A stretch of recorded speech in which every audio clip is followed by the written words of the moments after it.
content designer at Google. She graduated from California College of Arts in 2018 in fashion design. Previously, she also interned at DocuSign and Intuit.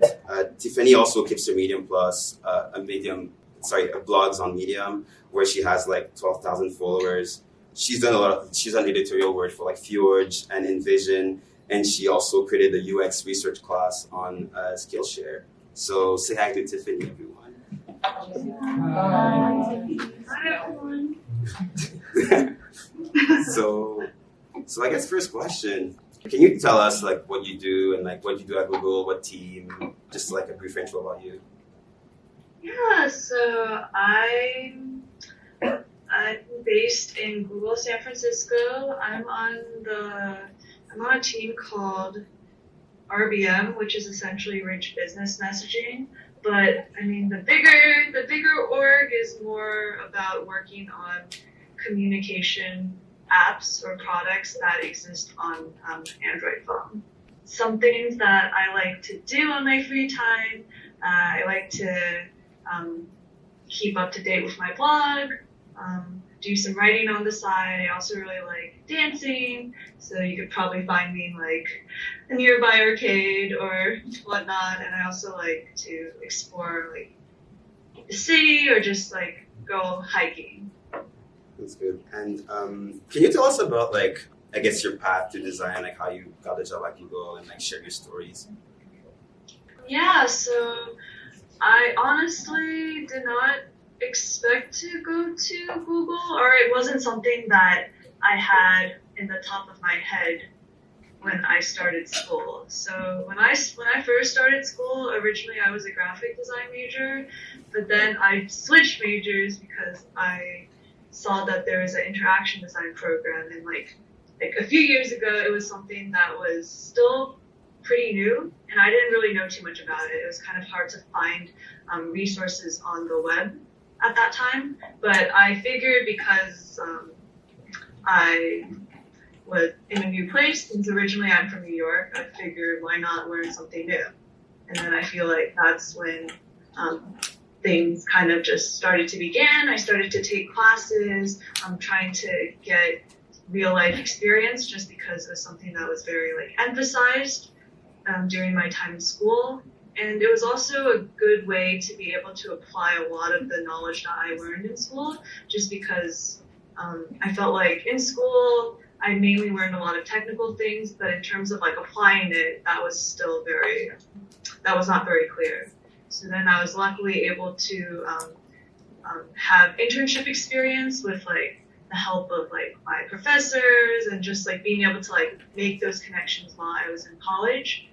And then how I got to Google was that I ended up applying for a Google internship during my junior year, and I just decided to go through the experience and see what that was like.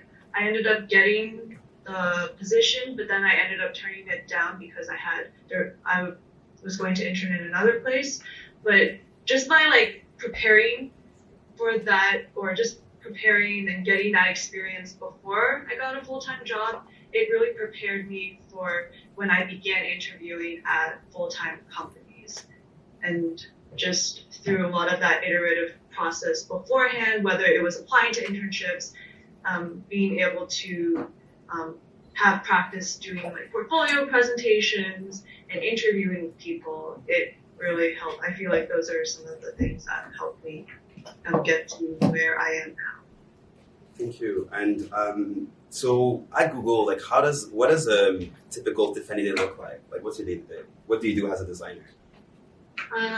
So I think my days vary a lot. So definitely when I first started out, so I like got like my first big project, a lot of the time that I spent was in meetings, getting to know my stakeholders, the people that I was going to be working on with a day-to-day basis. So a lot of meetings in the beginning.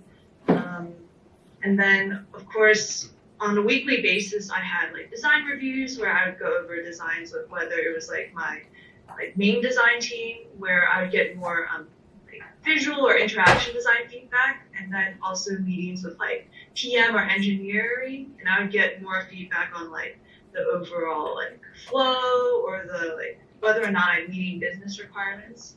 And so those were some of the meetings that I still have, or like those weekly cadences that I have today. And then of course other time is dedicated to doing heads down work in order to like make sure I have designs like ready, or like I might need to come up with explorations depending on the timeline of a project. And then other times I will try to carve out time to just like maybe take a break or meet with other designers, just because I learn a lot from my peers, even though we might not be on the same team. And I feel like just being able to get out of like my day to day helps a lot. I feel like very inspired and motivated when I go back to doing my own work, because sometimes just sticking to my like own like space of what I'm working on can be very like can get a little boring, if you know what I mean.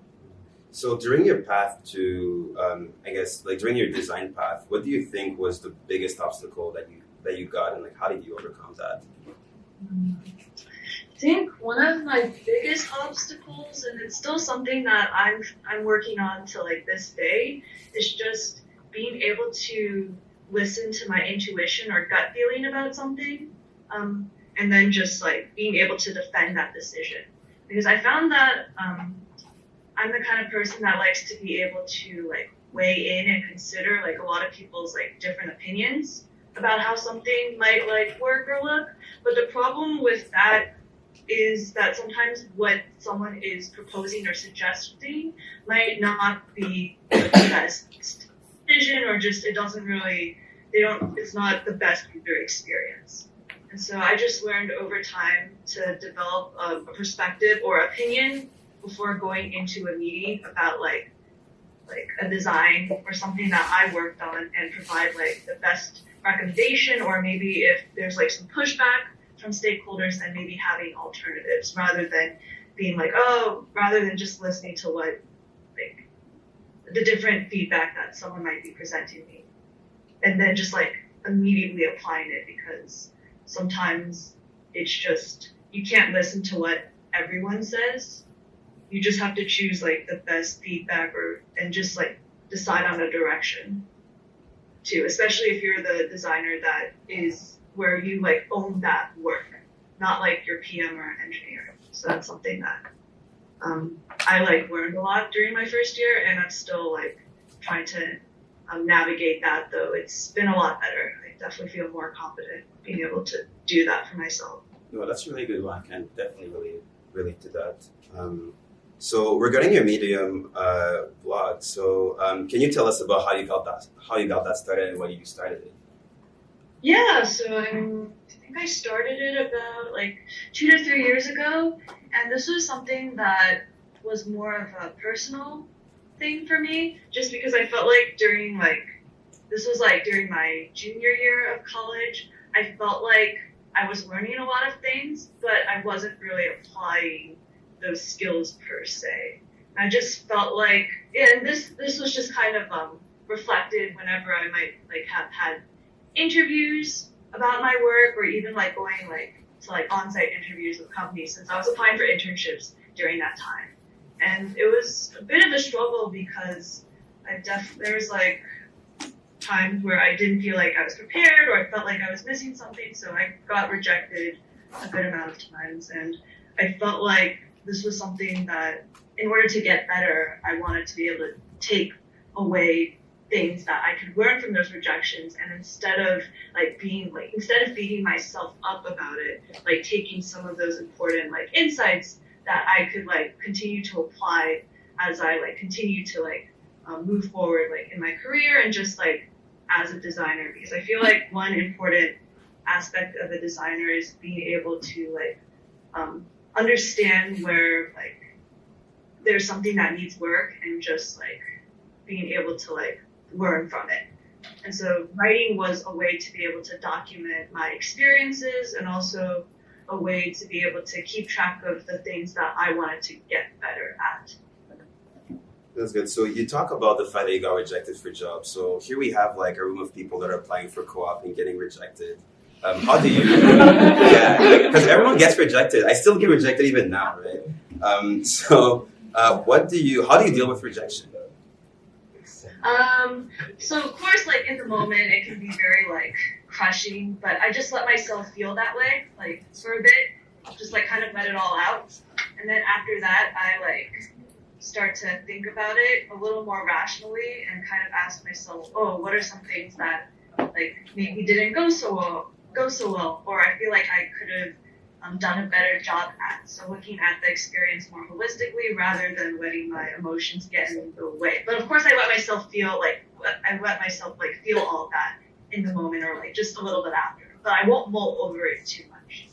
And then after that, like I will keep the things that I need to improve on like in mind the next time like a similar like experience happens again. Or I might like be very aware of it if I'm like trying to get feedback from like my peers or like professors at the time, like when I was applying for internships. That's good.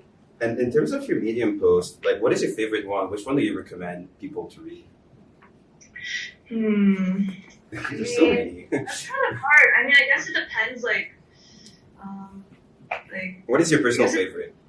Personal favorite. I feel like I really like the one about my Microsoft experience, just because it was the one where I really did a deep dive of like my whole experience and the things that like I could work on, and that's just like kind of the catalyst for like future articles. Okay, that's good. So now let's. And it's a bit long, but I mean, it's more, and it's like in more of a story/narrative format. But I feel like there's a lot of like really like good insights about like communicating with people and just like trying to like be more relaxed in like an interview situation, since it can be very nerve-wracking for sure. Yeah. And in terms of like people who want to get into design, for you, what do you think makes a good designer? I feel like it's the ability to be able to work with other people. And I know this like sounds, it's like easier said than done, but I feel like collaborating with other people is actually pretty challenging, especially if you're somebody that like maybe has like really high standards for something, and you feel the need to like also like have like the people that you work with do the same thing, but sometimes you like can't really control that.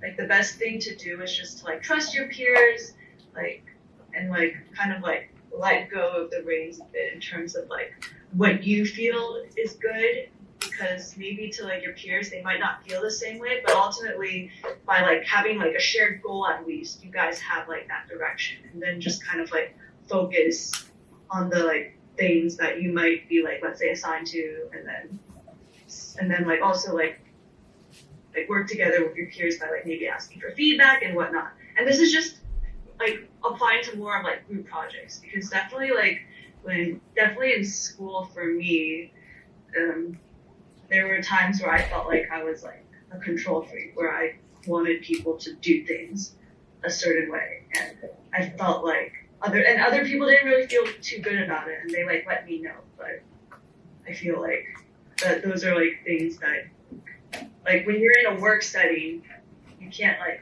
afford to do that.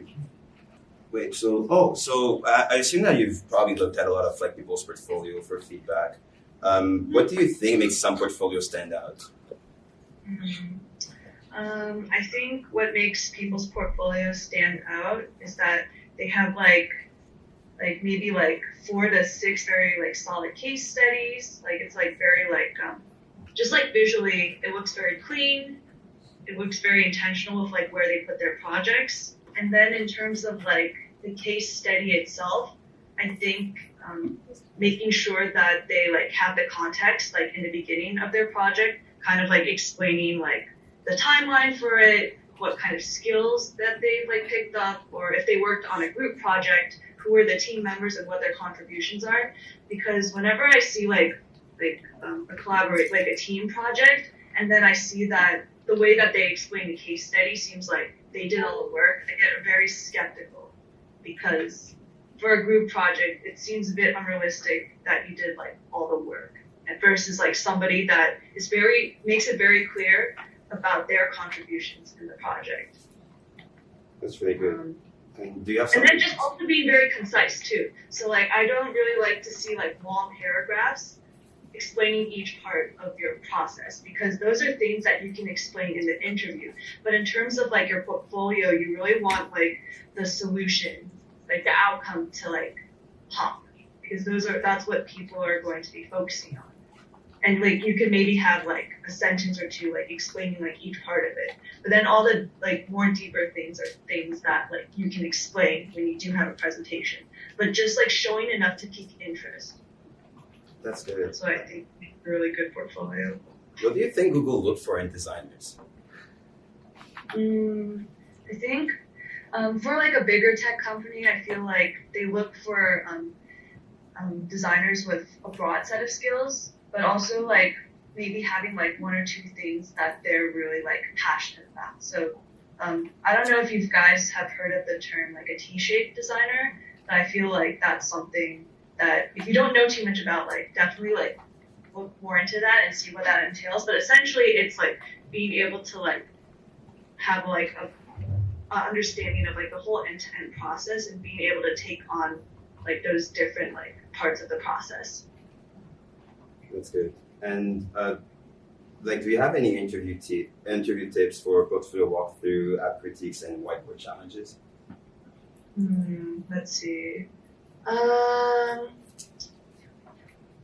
This is kind of like a shameless like advertisement, but I have a video that talks about how to like structure your portfolio, and I give like a whole walkthrough of like how to like structure like the portfolio itself to like what you might expect like during and after the interview process. And I feel like I give a lot of like helpful tips about that I think would be better if like you watched it, because it's like a lot more in depth versus like giving like very general advice. But I think I guess one piece of general advice is to like practice. So like practice with like peers. It doesn't matter if like they're designers or not. You just want to get your presentation in front of like as many different people as possible, just because it can help you prepare your portfolio, like just make your portfolio more concise, making sure that you like get to the point, being able to like fill like any like holes of like knowledge or just like a rationale that doesn't make sense. And I feel like generally people will kind of like call that out, or you could be more like, or you could tell them you can tell them before you present. But I found that presenting to a bunch of different people really helped me improve like the presentation itself, but also like how I give presentations. Because a lot of design is about being able to sell and communicate your ideas. Let's see. And then for a whiteboard challenge, there's like a good amount of like articles that if you do search it up, you'll get a lot of helpful information. But one thing that's definitely helped me a lot is being able to communicate and just like talk back and forth with the person that is essentially assessing, like looking over during the whiteboard challenge. Just because like one thing that you should not do in a whiteboard challenge is to not say anything and just like do it. So if someone gives you like a prompt, like you can ask like any question regarding like here's like you can like ask them like, oh, who are the users, like what's the like basic experience look like, and those are all like fair questions, because that helps you understand the problem and what you're trying to like what you're like and how that will influence the outcome. So like definitely asking more questions is better than just like facing away from the person and like just like feeling and just like drawing out boxes. That's really good. I don't think it was shameless promotion because I actually shared that video before the event. So if you guys, so if you guys want to see the video where she talks about how to like create good case studies and good portfolios, it's actually, you can just go on the event page and it's there. So does anyone have any questions? Wait, what? Oh no, I was just like, I highly recommend it just because there's a lot of the stuff that I have used when making my portfolio. So does everyone have any question? How did your values change as an intern to when you were a full-time? What were you prioritizing for that made you turn down Google as an intern, but then go to Google later as a new grad? So I think the reason why I rejected Google during that time was just because the timing wasn't really right. So by the time Google got back to me, I already had accepted the offer and I just could not afford to wait. And then in terms of how my values have changed from like interning to full-time, I can say that the values that I had when I was interning, I really cared a lot about like the kinds of projects I worked on. So like whatever I thought like sounded really cool or just was generally really like cool or exciting. I feel like everything's exciting depending on like how you look at it, but I just really focused on like the projects that I would take on. And that's kind of the mindset that I had when I eventually started working at Google full time. But then one thing that's really like changed is like I really care a lot about the culture and the people. And I know that you might like hear a lot of people say that, but I think it's like really true just because the people like kind of influence how you feel on a day-to-day basis and like how you work with them. Because a lot of the people that you do end up like working with, they could be people that you work with like all the time. And if you work with people that you don't really like, it definitely takes a toll on like how you feel like overall. And sometimes you just don't like, you feel like you don't want to work at all. And that has happened to me personally, where there was this teammate where it was very like our personalities clashed and it was very frustrating. But luckily, like, things worked out. I like explained to that person like how I felt, but it's just like definitely the people that you work with have an impact on like what you do, like your day-to-day work, but also like how you like view the work. Any other questions? What are your tips to make the most out of an internship? Try to like talk to as many people as you can. That'll just give you a sense of like what the work culture is like and whether or not like you maybe want to come back, or you have a better sense of like the kind of people or the kind of like culture you want to work, that you like want to like work in. Because definitely like working at a bigger company, the culture can vary a lot differently than like, let's say, working at a mid-sized startup. What else? Also like going to events and being social. I definitely feel like I could have done more of that instead of just focusing on my work, because I felt like even though like I needed to get it done, I kind of isolated myself from like getting to know like my team on a more deeper level. And that's like one of the regrets I have. So definitely like be open to like getting lunch with your peers. Don't just work during lunch. Just like maybe even like going to events and maybe even hosting some yourself. During your design career, I'm sure that during that time frame, you may have ran into individuals that would help you learn more about design.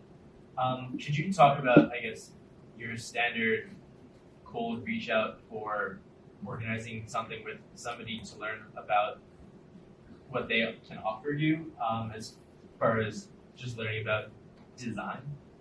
Did that make sense? Are you talking about how you would approach somebody, like reaching out to somebody? Yeah, if you have, yeah. Oh, okay. So I guess during my time, okay, if I answer this in like, I feel like I might have misinterpreted your question, but I'll just say my answer, and if you like, if it's like something else, then let me know. But when I was in college, the way that I would, or like I guess even now, like if someone were to like reach out to me per se, I guess what I really like appreciate is somebody that like has maybe like looked at something that they like really liked or appreciated, and then just like maybe like give some context as to like where they are and what they're doing, and then like maybe like asking for like a bit of my time. Like, I mean, I understand that there are people where if you do like send a message to them and like they don't reply back, it's like totally understandable just because everyone's busy. But I definitely feel like like giving, like first like saying like why you're reaching out, like, oh, like I heard about like or you like wrote this really great article, here's what I really liked about it, like maybe 1 or 2 points that like really resonate with you and like how they kind of relate to what you might want to like know / like talk about. Does that make sense? Yeah, that's good. Oh, also another thing. So recently, Mackenzie knows about this too because he's a part of it. But there's like office hours for Cofolios, and you can like if you want like advice on your portfolio or just like have any questions about like design in general, like you can feel free to schedule time with like any of us. Yeah, I mean, you don't need to like cold email. You literally just like book like meeting in people's calendar. So yeah, that's easy. That's like, oh yeah. You don't really need to cold email at all because a lot of the people have there are a lot of them are like they've just recently graduated but they've had a lot of experience like during college, and I feel like there would be a lot of experiences that like we have gone through too personally. During an internship, how do you decide what you want to learn? I mean, I guess it depends. Like, if you have like multiple offers, then it's not deciding on like what's like a project that you're like most interested in. But also it can be very hard. It's pretty hard to get an internship. So sometimes you can't really be picky, and you just kind of go in and like make the most out of it. Just like kind of getting a sense of like what the working environment is like, being able to like talk to different like the design team there, and just like trying to like apply the like different skills that you learned like within school and like that project or internship. For like I guess like junior designers and especially at Waterloo when we have like 4-month co-ops, a lot of the stuff we work on in our side projects and stuff we never actually end up developing or actually seeing it go to production. So how do you kind of measure like the metrics and quantify a design success in like just the design phase when you actually don't see it being used by a consumer? Are you talking about like in a school project per se, or like? Sure, like a side project, or even when like in internships when you might like work on a feature but it never actually ends up being implemented or something. How do you like still measure success in terms of like a number or metric if you can't see it into production or anything? This is something that I mentioned in like my talk that I gave about portfolios and how to quantify, like let's say something that might not be as quantifiable, but essentially like from personal experience, like what I ended up doing for let's say like my project that I worked at Intuit was that I kind of utilized like some metrics that would make my design successful, like let's say user research. Like I mentioned like these are people that like I talked to and like kind of like, and they gave like some like opinions of how they might have felt about the design, but I would essentially like try to like quantify some of those things into a number, and that could be like a metric or outcome that connects to whether or not my design was like successful per se. Does that make sense? Yeah. Yeah. Or just like any part of the process where you feel like that was like really important in order to ensure the outcome came out the way it did. Thank you.